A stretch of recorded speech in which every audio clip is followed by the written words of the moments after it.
오늘 본문의 말씀을 가지고 마지막 때를 준비하는 성도라는 제목으로 함께 말씀 나누도록 하겠습니다. 9월 첫 주일을 맞이했습니다. 여러분 소감이 어떠십니까? 이제 가을인데요. 지난 9월 첫날을 시작하면서 비가 왔습니다. 비가 오면서 날씨가 이제 시원해졌고 이제는 완연한 가을이 온 것이 아닌가라는 생각이 들 정도로 아침 저녁에 참 시원한 바람이 부는 것 같습니다. 이제 조금 있으면 또 단풍 구경들 하러 다니시겠죠. 그때 하나님께서 만드신 자연을 바라보면서 마음껏 누리시고 또 마음껏 즐기셨으면 좋겠습니다. 코로나 때문에 많이 지쳐있고 억눌려 있고 힘든 상황 가운데 있지만 또 소소한 재미, 소소한 즐거움, 하나님께서 만들어주신 자연을 바라보면서 그런 것들을 좀 털어내고 우리가 또 기쁜 마음으로 즐거운 마음으로 그렇게 살아가는 성도님들이 되셨으면 좋겠습니다. 어제까지 1차 백신 접종자가 3천만 가까이 왔습니다. 아마도 9월까지 전 국민의 70%가 1차 접종을 마치지 않을까 싶은데요. 물량만 잘 확보가 된다면 이제 조만간 위드 코로나로 바뀔 것 같고요. 그렇게 되면 교회도 조금 움직이는데 자연스러워지지 않을까 싶습니다. 이를 위해서 기도해 주시고 속히 이 코로나의 사태가 종식되어질 수 있도록 여러분들이 최선을 다해서 하나님 앞에 부르짖어 주시고 기도해 주시면 감사하겠습니다. 오늘은 바벨론 최후의 왕이었던 벨사살 왕에 관련된 내용을 살펴보도록 하겠습니다. 어느새 다니엘서도 5장에 접어들었는데요. 오늘 본문의 사건은 이 바벨론이 멸망하는 마지막 순간에 발생한 사건이 기록되어져 있습니다. 역사적으로 바벨론이 멸망한 것은 BC 539년에 멸망을 당했는데요. 이 앞에 우리가 살펴보았던 4장의 느부갓네살 왕의 이 사건 발발 이후에 한 25년 정도의 갭이 존재합니다. 그래서 이 4장과 5장은 한 25년이 흐른 뒤에 사건이 시작이 되어진 부분인데요. 어떤 사건이 기록되어 있냐면 이제 앞으로 계속 살펴보겠지만은 이 벨사살 왕이 이 예루살렘의 성전의 기명들을 가지고 성전에서 하나님 앞에 제사했던 금그릇과 은그릇을 가지고 이 귀족들과 함께 술을 마시게 됩니다. 술을 마신 것도 문제가 될 텐데 그들이 술을 마신 이후에 그 하나님이 아닌 다른 우상들을 찬송하고 우상들을 경배하는 그런 모습이 그려져 있습니다. 결국은 하나님의 심판을 받게 되었고요. 그들이 멸망을 당하게 되는 내용이 5장에 수록되어져 있습니다. 그래서 오늘 본문은 3절까지만 살펴보겠는데요. 짧은 본문이지만 하나님께서 우리들에게 주시고자 하는 교훈의 말씀이 무엇인지 같이 한번 생각해보는 시간을 갖도록 하겠습니다. 먼저 이 5장 전체적인 내용을 우리가 살펴보면서 오늘날을 살아가는 우리들, 특별히 이제 말세 지말이라고 우리가 많이 이야기들을 하는데 이 말세를 살아가는 우리들이 얻을 수 있는 교훈들을 먼저 살펴보도록 하겠습니다. 이 바벨론 제국의 마지막 순간을 오늘 5장이 설명하는데요. 이 마지막 왕이었던 이 벨사살이 예루살렘 성전에서 가지고 왔던 이 기명들, 성전에서 사용했던 금그릇과 은그릇들을 가지고 술을 마십니다. 그런 상황 가운데에서 이 벽에서 손가락들이 나와서 막 글을 쓰기 시작해요. 글을 쓰기 시작하는데 그 글이 어떤 글인지 전혀 알 수 없는 글이 적혀지게 됩니다. 그 글을 적히는 상황을 보면서 이 벨사살 왕은 낯빛이 변하게 되고요. 상당히 당황하게 됩니다. 번민하게 되었다라고 성경은 말씀하죠. 그리고 그 벽에 그 적혀있던 그 글을 읽을 수 있는 자도 해석할 수 있는 자도 아무도 없었다라고 성경은 말씀합니다. 이에 결국은 다니엘이 또 벨사살 왕 앞에 불려 나오게 되죠. 그리고 다니엘은 자신이 본 것, 자신이 해석할 수 있는 부분을 읽어주고 해석을 해주게 됩니다. 결국 벨사살 왕이 다니엘의 해석 그대로 죽임을 당하게 되었고 바벨론은 망하게 되는 것을 보게 되죠. 이런 과정들을 이제 말씀을 통해서 우리가 계속해서 살펴보게 될 텐데요. 이 바벨론이 멸망하게 될 때 그 멸망하는 그 상황들을 우리가 생각할 때 나타났던 그 특징들이 있습니다. 시대적인 양상을 우리가 볼 수 있는데 어떤 특징들이 나타났고 결국 그 특징들 이후에 멸망이 나타나게 되는 것을 보게 됩니다. 이것을 보면서 오늘을 살아가는 우리가 지금 시대에 이런 특징들이 나타나고 이런 시대를 살아가고 있기 때문에 우리도 말세의 지말을 준비하면서 이 세상의 끝이 올 것을 생각하면서 우리가 그냥 막 살아가는 것이 아니라 기도하면서 준비하는 그런 성도들이 되어야 할 것입니다. 자, 간략하게 세 가지로 먼저 살펴보기를 원하는데요. 그 당시의 시대적 양상의 첫 번째로는 바벨론이 멸망하기 전에 그들은 깊은 쾌락에 빠져 있었다라는 말씀입니다. 1절을 보게 되면 이 벨사살 왕이 귀족들을 1,000명이나 1,000명이나 불러서 함께 술을 마셨다라고 이렇게 설명합니다. 큰 잔치를 베풀었던 거죠. 1,000여 명이나 되는 귀족을 다 궁 안으로 불러서 그 궁에서 1,000명이 함께 술을 마시면서 잔치하면서 음식을 먹으면서 즐거운 시간들을, 쾌락을, 향락을 즐기고 있었다라는 말씀이죠. 여러분, 어떤 잔치였는지 그 성격은 알 수 없지만 1,000명이나 되는 사람들을 불러서 술잔치를 벌였다라는 것만으로도 이 벨사살 왕은 상당히 쾌락을 즐기는, 이 향락을 즐기는 왕이었다라는 것을 우리가 추측해 볼 수 있습니다. 그리고 함께 참여해서 즐겼던 귀족들 역시 동일하게 그런 쾌락을 즐기고 향락을 즐기는 그런 귀족이었음을 우리가 알게 되죠. 역사적인 기록을 보게 되면 이 다른 바벨론 왕들은 이렇게 많은 사람들을 불러서 함께 연회를 하지 않았다고 합니다. 그런데 유독 바벨론이 멸망하는 그 상황에 있었던 왕, 벨사살 왕은 이렇게 오늘 본문에 나오는 것처럼 1,000명이나 되는 귀족들을 불러놓고 술잔치를 베풀고 많은 연회를 베풀었다라는 것이죠. 여러분, 우리나라의 역사에도 보면 백제 의자왕 역시 이 나라가 멸망하면서 삼천 궁녀와 함께 이 더불어 쾌락을 즐기면서 그 나라가 기울어지고 멸망하게 되는 것을 우리가 보게 되죠. 이처럼 국가가 멸망하는 그때에 보여주는 첫 번째 특징이 바로 쾌락에 빠져든다라는 거예요. 오늘날에도 우리나라의 모습도 보면 이 쾌락을 즐기는, 이 향락을 즐기는 그런 문화가 많이 있지 않습니까? 이런 문화가 있을 때에 우리는 이 종말을 생각하고 종말을 조심해야 한다라는 사실이에요.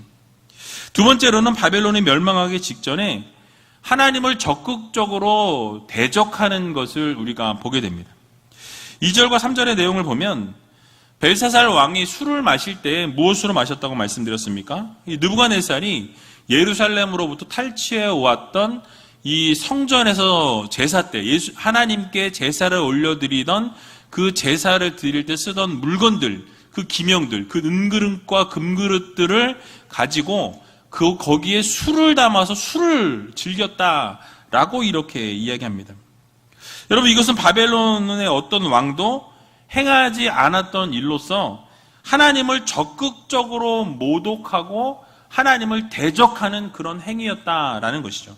하나님을 무시하는 거예요. 하나님께 드리는 제사에 사용됐던 그 물건들을 자기가 오히려 그것을 가지고 술을 마시는, 그래서 더 우습게 여기는 그런 모습을 보여주고 있는 것이죠.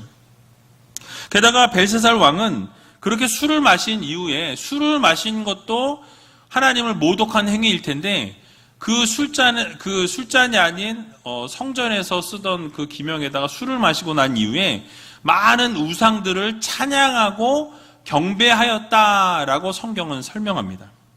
귀족들과 더불어서 각양 재료로 만든 우상들을 찬양했음을 우리가 성경을 통해서 보게 됩니다.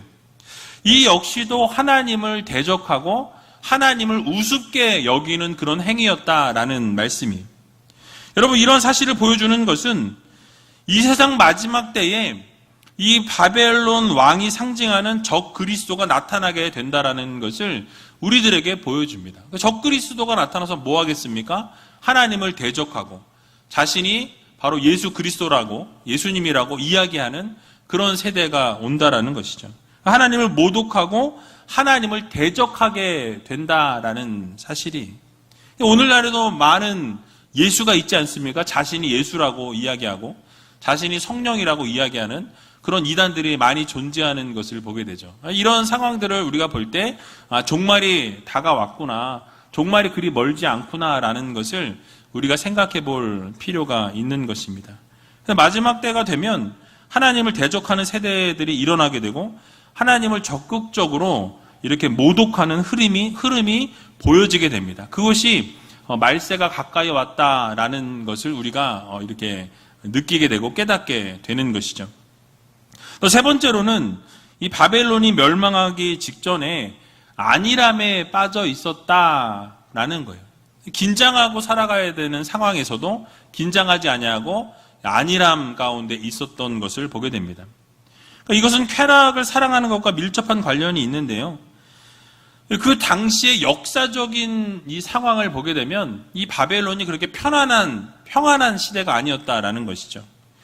이 주변 나라인 메대와 바사의 침공을 받아서 공격을 받아서 고전하고 있는 상황이었습니다. 게다가 바벨론 이 성이 이 메대 바사의 제국을 통해서 지금 포위되어져 있는 상황이었고 2년이라는 시간 동안 지금 포위를 당하고 있는 시점이 바로 이 잔치가 베풀어진 시점이었습니다. 여러분 생각해 보시기 바랍니다. 1000명이나 되는 사람을 불러서 먹고 마시고 흥청거리고 있을 그때에 밖에서는 다른 나라 군인들이 이 성을 함락시키기 위해서 2년이라는 시간 동안 포위하고 있었던 그런 상황이었던 것입니다. 여러분 그렇게 공격을 당하고 있는 상황에서 어떻게 잔치를 베푸고 어떻게 그렇게 안일하게 살아갈 수 있느냐라는 사실이죠. 그런데 벨사살은 바벨론 성이 난공불락의 성이라고 생각하면서 절대로 함락되지 않을 것이다 라는 생각을 가지고 그렇게 잔치를 베풀었던 것이었습니다. 그도 그럴 것이 지난번에 한번 설명을 드렸는데요. 이 성벽의 두께가 그 4마리의 말이 같이 달리면서 양쪽으로 오고 가는데도 충분히 자리가 남을 만큼 그 성곽이 상당히 두꺼웠다라는 거예요. 그래서 내벽과 외벽의 두께가 7m와 4m가 되었으니까 11m가 넘는 이 성곽의 두께였다라는 것이죠. 게다가 높이는 14m가 넘었다라고 학자들은 이야기합니다. 또 성이 이렇게 포위가 되더라도 10년 동안을 먹기에도 충분한 그런 식량이 이렇게 비축이 되어 있었다고 합니다. 그러니 2년을 지금 포위하고 있으니 8년 이상을 더 버틸 수 있다라고 그렇게 생각했기 때문에 그 벨사살 왕은 안일함 속에 빠져 있었던 것이었습니다. 여러분 오늘을 살아가는 우리들의 삶 속에도 이러한 시그널들이 감지되는 것을 보게 됩니다. 지금 시대적 상황이나 어떤 흐름들을 보게 되면 쾌락주의에 빠져 있죠. 쾌락을 쫓아가고 향락을 따르는 그런 모습을 우리가 보게 됩니다. 또 하나님을 대적하는 이들이 많이 일어나게 되고요. 또 안일함 가운데 빠져 있는 모습을 많이 보게 되죠. 게다가 성경에서도 보게 되면 이 마지막 때에 보여지게 될 분명한 이 시그널들, 앞으로 이 말세 지말에 어떤 일들이 벌어지게 되고 어떠한 상황이 펼쳐지게 될지에 대해서 성경이 설명하고 있습니다. 그 나타날 징조에 대해서 미리 가르쳐 주셨는데요. 마태복음 24장에 나와 있습니다. 5절에서 8절까지만 같이 한번 읽어보도록 하겠습니다. 많은 사람이 내 이름으로 와서 이르되 나는 그리스도라 하여 많은 사람을 미혹해 하리라. 난리와 난리 소문을 듣겠으나 너희는 삼가 두려워 말라. 이런 일이 있어야 하되 끝은 아직 아니니라. 민족이 민족을 나라가 나라를 대적하여 일어나겠고 처처에 기근과 지진이 있으리니 이 모든 것이 재난의 시작이니라. 아멘. 여러분, 이러한 상황들이 벌어지게 되면 이 재난의 시작, 말세의 지말의 시작의 징조라고 말씀하죠. 그러니까 많은 사람이 예수 그리스도의 이름으로 와서 자기는 그리스도다, 자기가 예수라고 이야기하는 사람이 많다라고 말하죠. 오늘날 그런 사람이 너무나 많이 있는 것을 보게 됩니다.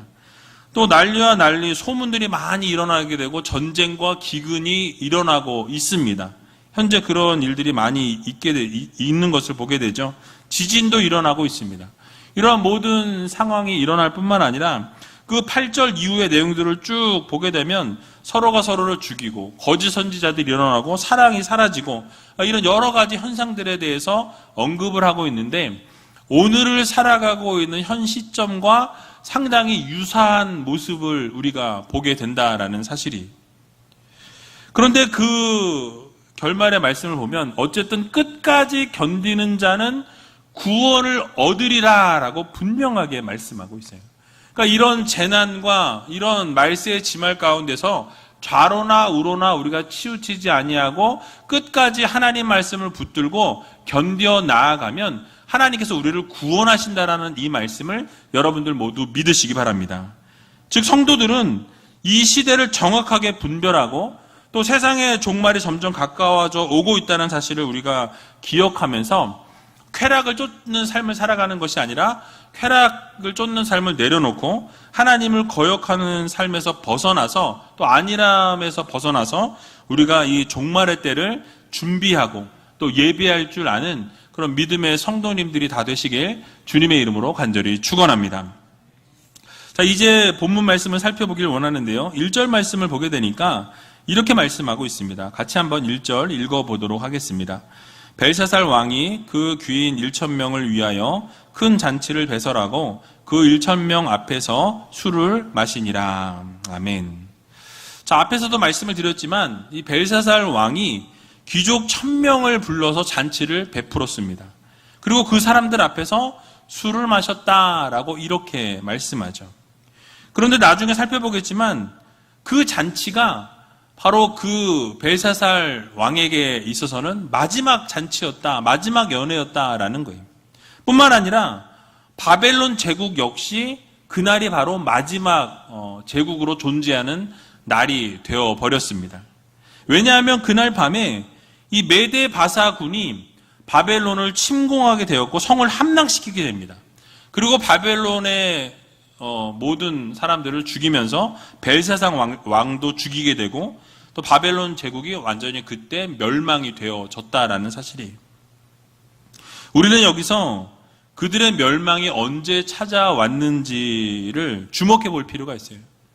여러분, 언제였습니까? 바로 그들이 잔치를 베푼 날에 그들의 멸망이 찾아오게 되었다라는 사실이.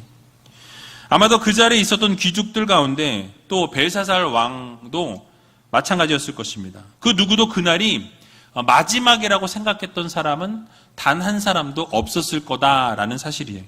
만약에 그날이 바벨론의 마지막이었다라고 한다면, 그것을 알았다라고 한다면 그렇게 흥청망청 술을 먹고 마시고 놀고 있지는 않았을 것입니다. 즐기지 않았을 거예요. 바벨론의 멸망은 아무도 예상하지 못한 그 시점에, 못한 순간에 멸망이 찾아오게 되는 것을 우리가 보게 되죠.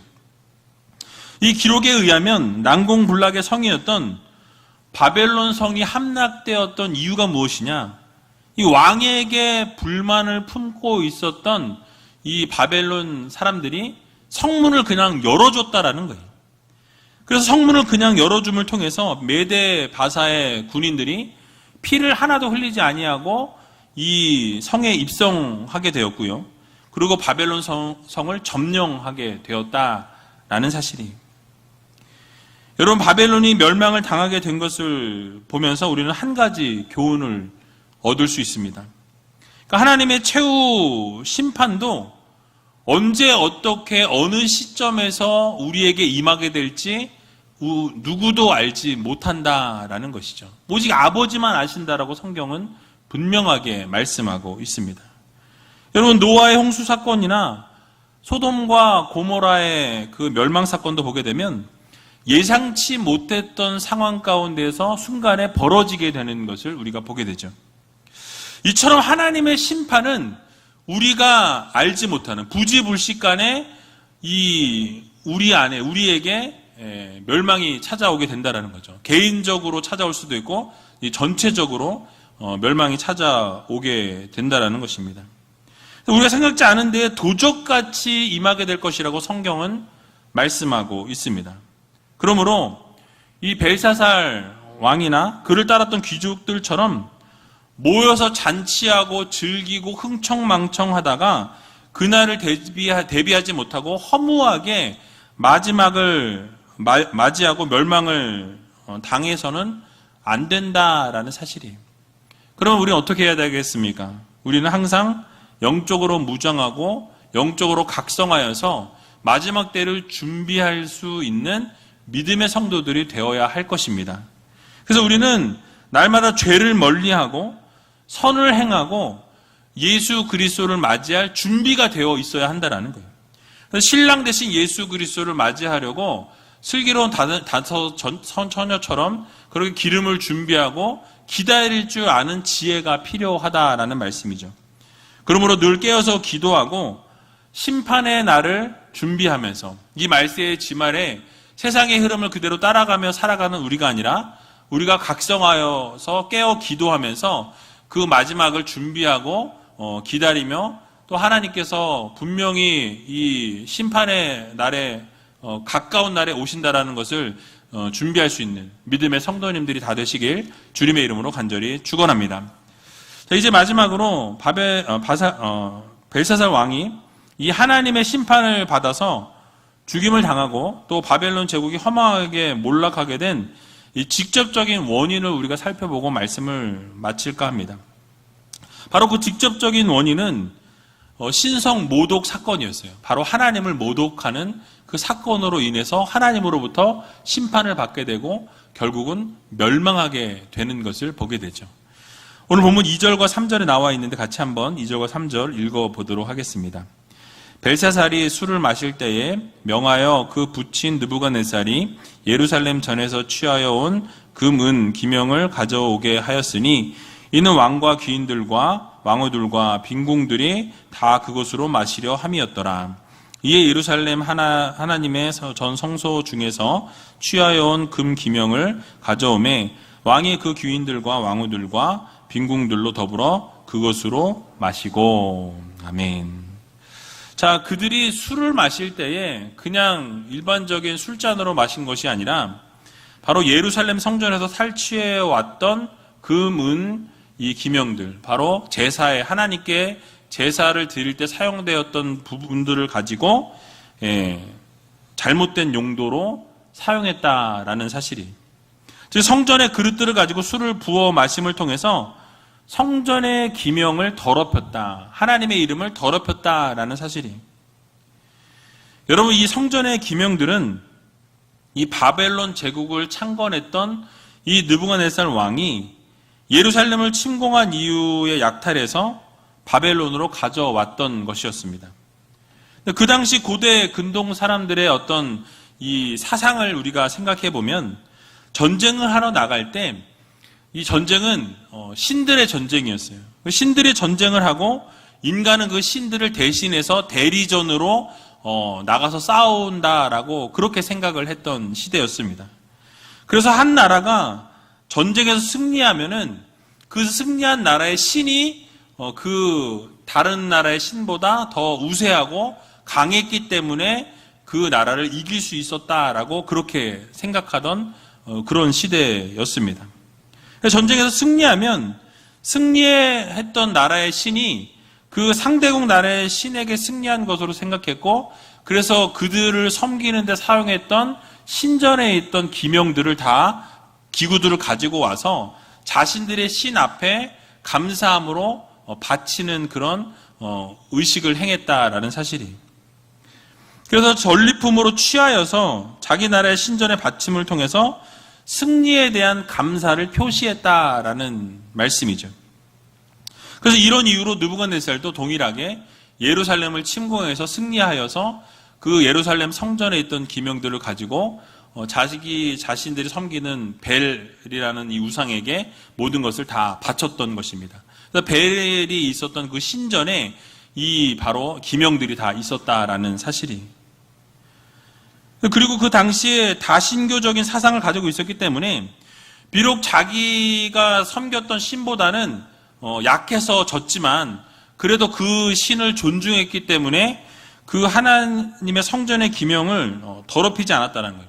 그래서 그 느부갓네살 왕도 그 기명들을 고이 간직했다라는 거죠. 그래서 모독하거나 멸시하지 않았던 것을 보게 됩니다. 자, 그러나 벨사살 왕은 어떻게 했습니까? 하나님의 성전의 기명들을 더럽혔어요. 그러면서 그것을 더럽힘을 통해서 하나님을 모독했던 것과 동일하다라는 사실이. 그러자 하나님께서는 하나님을 모독했던 벨사살 왕을 그대로 두지 아니하시고 어떻게 하십니까? 바로 그 즉시로 심판하시고 죽이셨다라는 거예요. 그 한 사람만 죽인 것이 아니라 그 나라 전체를 멸하시는 것을 우리는 보게 됩니다. 우리는 여기서 한 가지 교훈을 얻을 수 있어요. 하나님을 위하여 구별된 것은 하나님께 드려져야 한다라는 사실이에요. 그러니까 하나님의 것은 하나님을 위하여 사용되어져야 한다라는 말씀이죠. 근데 그렇지 않게 되면 어떻게 됩니까? 심판을 면하지 못하게 된다라는 사실이에요. 그러니까 하나님의 것은 하나님께 드려져야 되는데 하나님의 것을 중간에 취하게 되면 여러분 반드시 심판을 받게 된다라는 사실이에요. 여러분 아간을 우리가 생각해 볼 수 있습니다. 여리고 전쟁에서 하나님께 바쳐진 이 전리품들을 어떻게 했습니까? 아간이 얼마를 꺼내다가 감추어 두었다라고 성경은 말씀하죠. 그리고 결국 어떤 일을 당하게 됩니까? 아간뿐만이 아니라 아간에게 속해 있던 모든 가족들과 모든 이 소유물들을 다 돌로 쳐버리고 그리고 불로 태워버렸다라고 성경은 말씀합니다. 여러분 아나니아와 삽비라, 사도행전에 나오는 아나니아와 삽비라 어떻습니까? 하나님 앞에 드리기로 작정했던 것을 어떻게 합니까? 어느 정도 빼죠. 그리고 그것을 빼놓고 숨겨놓고 나머지를 가지고 그것을 드린다고 말씀하는 것을 보게 됩니다. 그 얼마를 감추고 드리게 될 때에 성령을 속였다라는 그 죄로 어떻게 합니까? 두 부부가 즉사하게 되는 것을 보게 됩니다. 여러분 오늘날에도 하나님께서는 거룩한 것은 거룩하게 하나님께 구별되어 드리는 것을 하나님이 원하신다라는 거예요. 하나님의 것을 우리가 취하게 되면 반드시 하나님의 심판을 받게 된다라는 것을 우리는 기억해야 한다라는 거예요. 그래서 여러분 우리가 거룩한 것을 구별하여 드리길 원하시는데 그렇게 구별하여 드리지 않게 되면 하나님은 우리를 긍휼히 여기지도 아니하시고 우리를 멸하시겠다라는 경고의 메시지를 주고 계시는 것을 보게 됩니다. 그래서 에스겔서 5장 11절에 보면 이렇게 말씀하고 있어요. 같이 한번 읽어보도록 하겠습니다. 그러므로 나 주 여호와가 말하노라. 내가 나의 삶을 두고 맹세하노니 내가 모든 미운 물건과 모든 가증한 일로 내 성소를 더럽혔은즉 나도 너를 아껴보지 아니하며 긍휼을 베풀지 아니하고 미약하게 하리니 라고 말씀하고 있습니다. 또 고린도전서 3장 17절에 보면 또 동일하게 이렇게 말씀하죠. 같이 한번 읽어보겠습니다. 누구든지 하나님의 성전을 더럽히면 하나님이 그 사람을 멸하시리라. 하나님의 성전은 거룩하니 너희도 그러하니라. 아멘. 여러분 지금 이 두 절의 말씀이 무엇을 말씀하고 있습니까? 바로 예수 그리스도의 몸인 성전을 거룩하게 하라라는 거예요.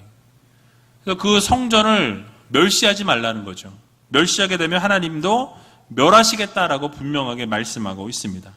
또 성령께서 역사하시고 내주하시는 우리의 몸도 거룩한 성전이라고 말씀합니다. 그러니까 하나님의 성전도 거룩한데 우리 성령이 거하시는 내주하시는 우리 몸도 거룩한 성전이니 우리의 몸도 어떻게 하라고 말씀하십니까? 거룩하게 지키라라고 분명하게 말씀하고 계시죠. 하나님 앞에서 거룩하게 구별하여 지키라고 말씀하고 계십니다. 그래서 우리는 우리의 몸을 하나님이 기뻐하시는 거룩한 산 제사로 하나님 앞에 드리라고 분명하게 우리에게 말씀하고 있는 것을 우리는 성경을 통해서 보게 됩니다. 또한 뿐만 아니라 하나님 앞에 물질을 드릴 때도 거룩하게 구별하여서 하나님 앞에 드려야 한다는 거예요. 11조를 구별하여서 하나님 앞에 드릴 수 있어야 하고 또 성령께서 감동 주셔서 하나님 앞에 서원한 것은 어떠한 상황과 형편 속에서도 하나님 앞에 서원했던 것은 반드시 드릴 수 있는, 구별하여 드릴 수 있는 믿음이 필요하다라는 말씀이. 그리고 또 우리의 삶도 거룩하게 드릴 수 있는 그런 성도들이 되어야 할 것입니다. 이렇게 할 때 하나님께서는 우리에게 진노를 내리시는 것이 아니라 하나님의 보호하심과 놀라우신 은혜를 우리에게 날마다 부어주시고 채워주시는 하나님이십니다. 그러므로 날마다 성도로서 우리는 거룩함을 유지하고 세상의 흐름을 따라가는 삶을 살아가는 우리가 아니라 어떻게 합니까? 하나님이 기뻐하시는 거룩한 산제사를 올려드리고 거룩한 성전으로서 우리의 거룩함을 유지하며 살아가야 한다라는 말씀이. 여러분, 말세가 되어서 사실 거룩함을 유지하기가 점점 더 어려워지는 시대를 우리가 살아가고 있습니다. 그러나 그러한 마지막 때에 우리가 깨어서 기도하고 하나님 말씀대로 순종하며 살아가고 그렇게 하나님이 기뻐하시는 삶을 살아가야만 우리가 거룩함을 유지할 수 있다라는 거예요. 술 취함으로 살아가는 우리가 아니라 성령의 충만함으로 살아가고 세상의 흐름대로 살아가는 우리가 아니라 하나님이 기뻐하시는 삶을 살아가게 될 때에 또 우리가 말씀드린 것처럼 말세의 지말의 때를 살아가면서 우리가 그냥 흥청망청 시간을 보내는 삶을 살아가는 우리가 아니라 때를 기다리며 준비하며 그래서 말세 지말이 속히 오게 된다는 것을 기억하면서 우리가 슬기로운 다섯처녀처럼 그렇게 준비하며 살아갈 수 있는 저와 여러분들이 다 되시길 주님의 이름으로 간절히 축원드립니다.